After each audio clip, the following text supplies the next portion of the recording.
Assalamualaikum warahmatullahi wabarakatuh. Di sini kami dari kelompok 1 yang beranggotakan Nanda Rahmawijaya dan Salmadia Anggraini akan menjelaskan makalah taharah.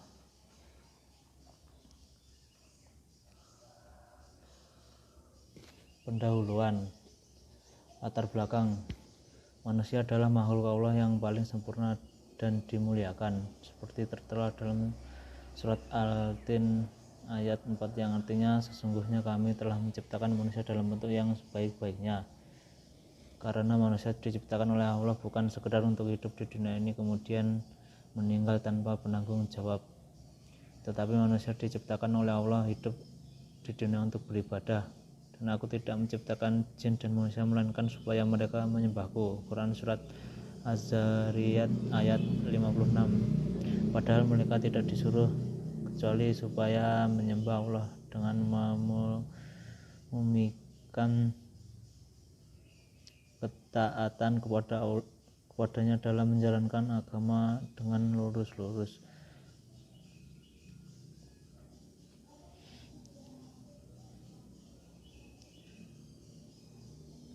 Karena Allah Maha mengetahui tentang kejadian manusia, maka agar manusia terjaga hidupnya, takwa diberi kewajiban ibadah.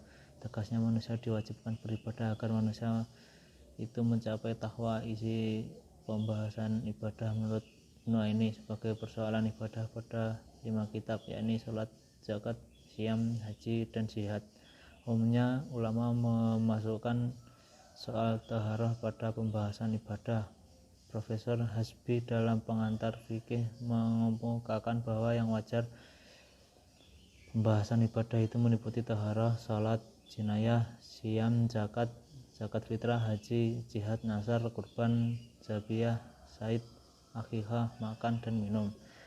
Pada isi pembahasan ibadah menurut Profesor Hasbi disebutkan yang pertama adalah pembahasan mengenai taharah. Taharah bagi umat muslim adalah hal yang sangat penting, mendasar dalam kehidupan sehari-hari, tetapi pada kenyataannya masih banyak umat muslim yang masih minim pengetahuannya tentang taharah. Untuk itu makalah ini dapat dijadikan media pembelajaran dalam mempelajari taharah yang sesuai dengan akidah Islam. B. Rumusan masalah. Apa yang dimaksud dengan taharah? Apa yang dimaksud dengan wudhu, mandi, dan tayamum? Bagaimana tata cara wudhu, mandi, dan tayamum? Tujuan rumusan masalah. Untuk mengetahui pengertian taharah, mengetahui pengertian wudhu, mandi, dan tayamum, menjelaskan tata cara wudhu, mandi, dan tayamum. Pembahasan. A. Pengertian taharah. Sebelum membahas dasar-dasar hukum taharah, kami akan membahas tentang pengertian taharah. Taharah berarti kebersihan dengan kesucian dari berbagai kotoran atau bersih dan suci dari kotoran atau najis yang dapat dilihat, najis hisi, dan najis maknawi yang tidak kelihatan zatnya seperti aib dan kemaksiatan. Sedangkan dalam buku yang lain secara etimologi taharah berarti kebersihan. Ketika dikatakan saya menyucikan pakaian, maka yang dimaksud adalah saya membersihkan pakaian.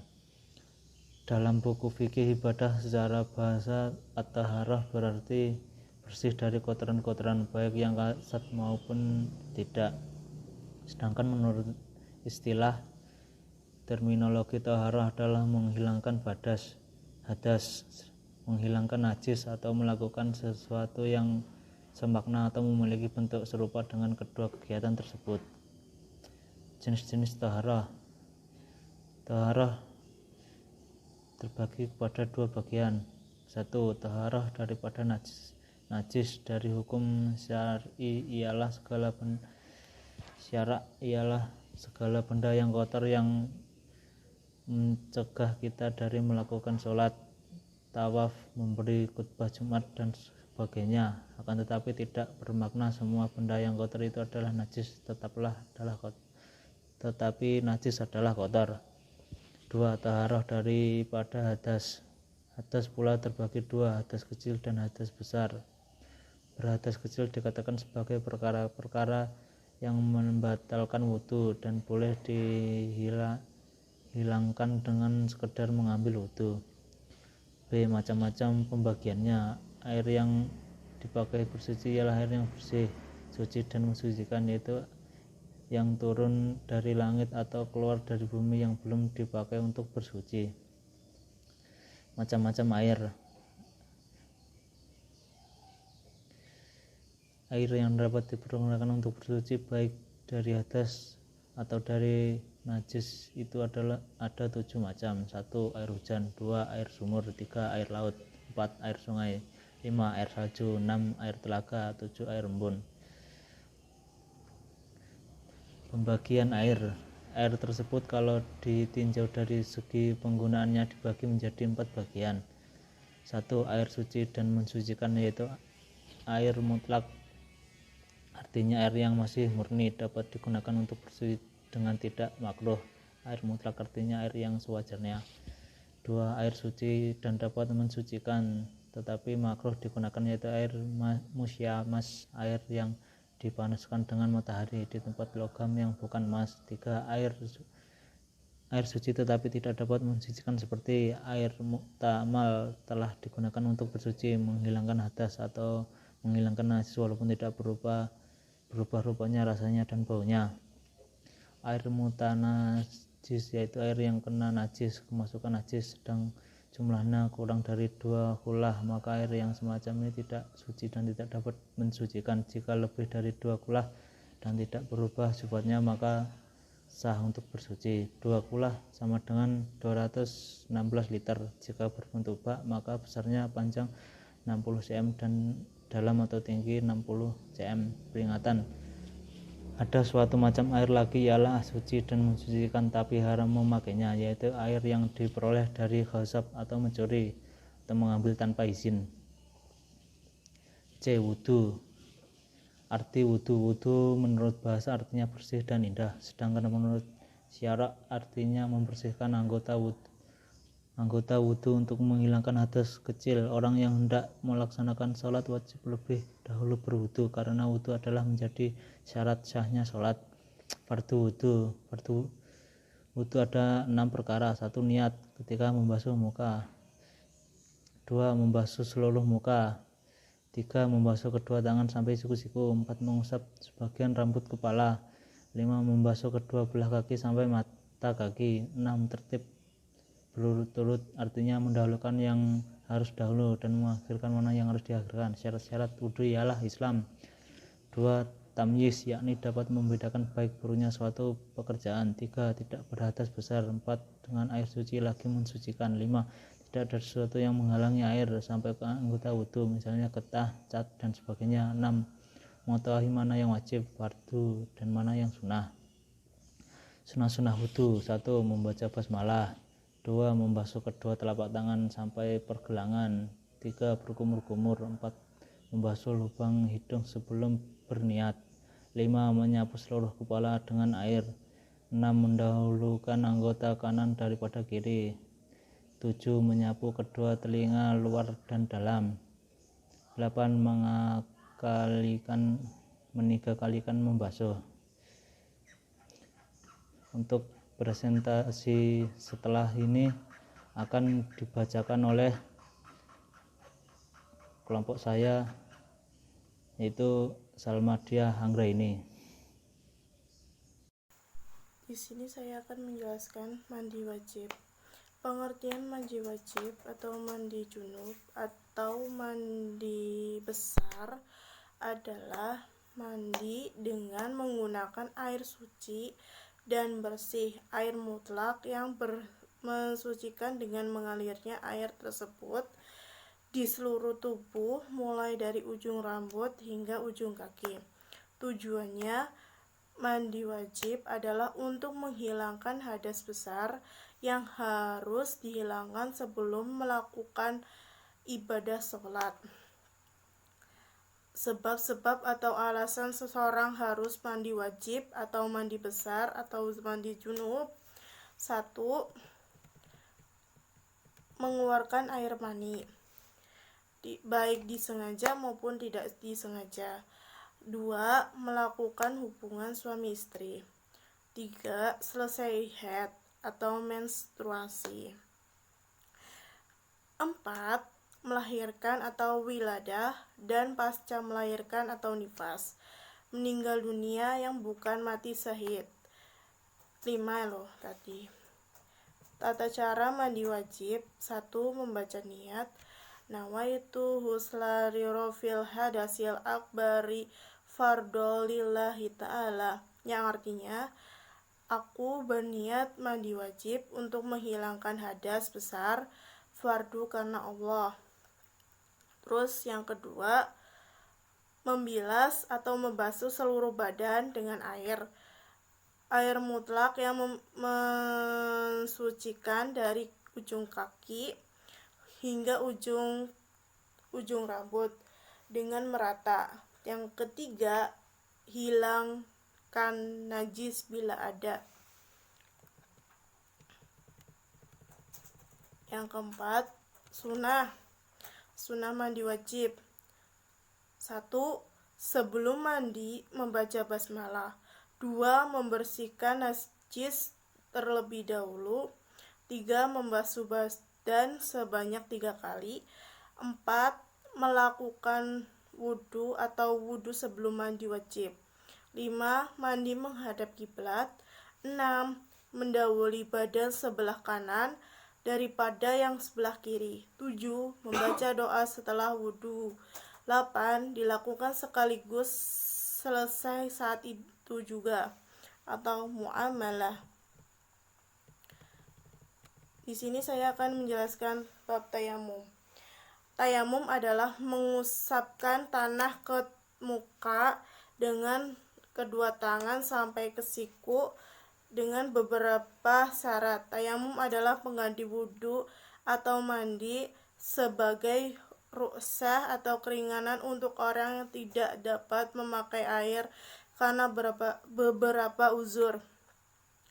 Unsur karena sakit, unsur karena dalam perjalanan, unsur karena tidak ada air. Syarat tayamum: sudah masuk sholat, sudah berusaha mencari air tapi tidak dapat, sedangkan waktu sholat sudah masuk, dengan menggunakan tanah yang suci dan berdebu. Fardu tayamum: 1. Niat. 2. Mengusap muka dengan tanah. 3. Mengusap kedua tangan sampai ke siku dengan tanah. 4. Mentertibkan rukun-rukun. Yang keempat, sunnah tayamum. Sunnah tayamum ada 3. Membaca bismillahirrohmanirrohim. Kedua, mendahulukan mengusap tangan kanan dan tangan kiri. Terus ketiga, bersambung antara mengusap muka dengan kedua belah tangan. Yang kelima, hal-hal yang membatalkan tayamum. 1. Segala yang membatalkan wudhu. 2. Melihat air pada waktu sebelum sholat. 3. Murtad atau keluar dari Islam.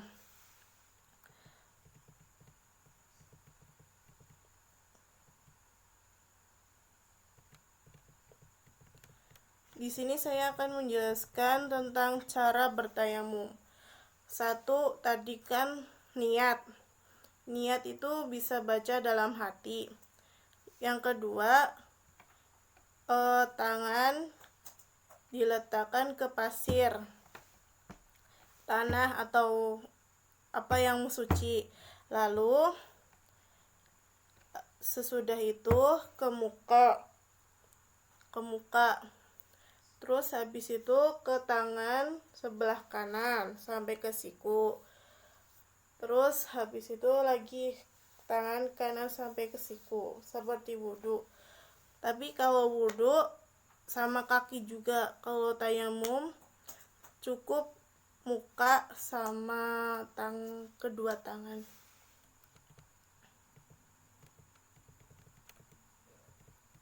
Tadi bahannya tanah soidan yang tidak bercampur dengan najis adalah tanah yang baik, soidan toyiban, dan boleh dipakai untuk bertayamum.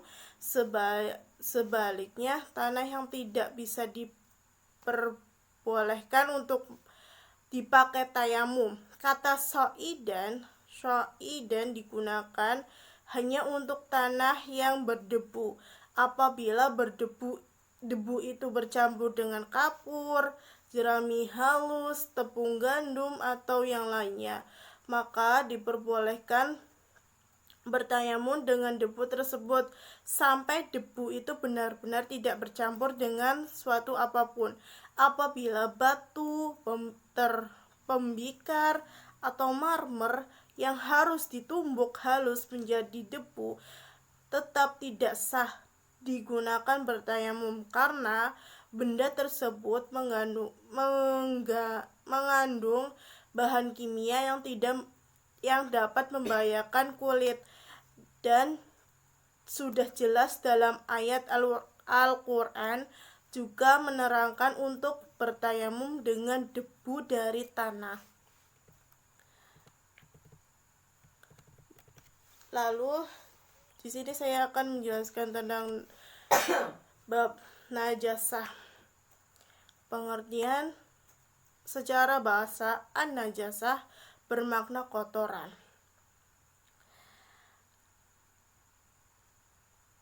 Disebut maknanya sebagai sesuatu menjadi kotor.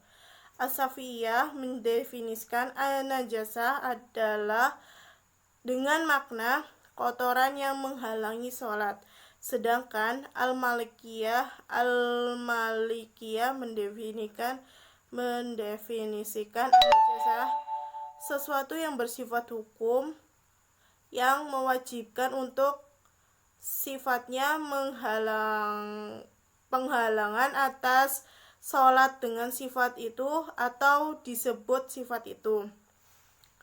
An-najasah di dalam bahasa Indonesia sering dipakai dengan najis, meskipun secara bahasa Arab tidak identik maknanya. Najis sendiri dalam bahasa Arab ada dua penyebutan, satu najas, dua najis. Yang satu najas itu benda yang hukumnya najis. Kalau najis sendiri maknanya adalah sifat najisnya. An-najasah atau najis itu lawan dari kata toharoh yang bermakna kesucian. Pembagian najasah, jenis najasah jenis-jenis najis oleh madhab as-Safiyah dibedakan menjadi beberapa tingkat kesulitan dalam mensucikan atau menghilangkan. Ada yang sangat mudah untuk menghilangkan, bahkan meskipun secara fisik sebenarnya belum hilang, tapi secara hukum sudah dianggap suci untuk cukup dengan melakukan ritual tertentu. Dan sebaliknya, ada yang sangat berat, bahkan meskipun secara fisik sebenarnya najis itu sudah hilang, tapi masih tetap dianggap najis bila belum diketahui ritual tertentu. Dan yang ketiga, najis yang berada di tengah-tengah. Dasarnya adalah hadis sebagai berikut. Dari As-Sam'i radhiyallahu anhu berkata bahwa Nabi SAW bersabda, air kencing bayi perempuan harus disucikan, sedangkan air kencing bayi laki-laki cukup dengan percikan air saja. Hadis riwayat Abu Dawud, An-Nasai, dan Al-Hakim. Yang kedua, najis ringan. Najis ringan sering juga diistilahkan dengan mutkhafafah. Disebut ringan karena cara mensucikannya dengan ringan, yaitu tidak perlu najis itu sampai hilang, cukup dilakukan ritual sederhana sekali, yaitu dengan mempercikkannya dengan air ya, dan tiba-tiba najis itu berubah menjadi suci. Satu-satunya najis ini adalah air kencing bayi laki-laki yang belum makan apapun kecuali air susu ibu, apapun kecuali ASI ibu.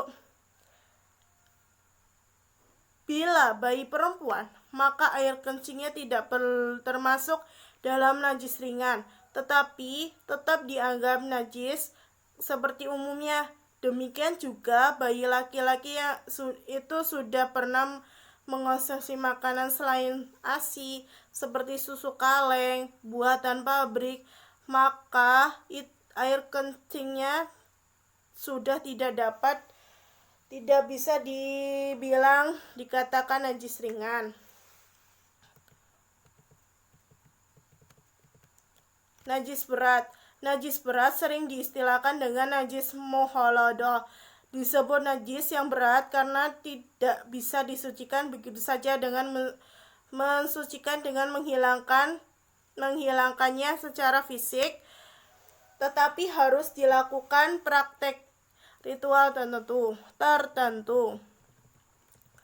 Ritualnya adalah mensucikan dengan air sebanyak 7 kali dan salah satu dengan tanah.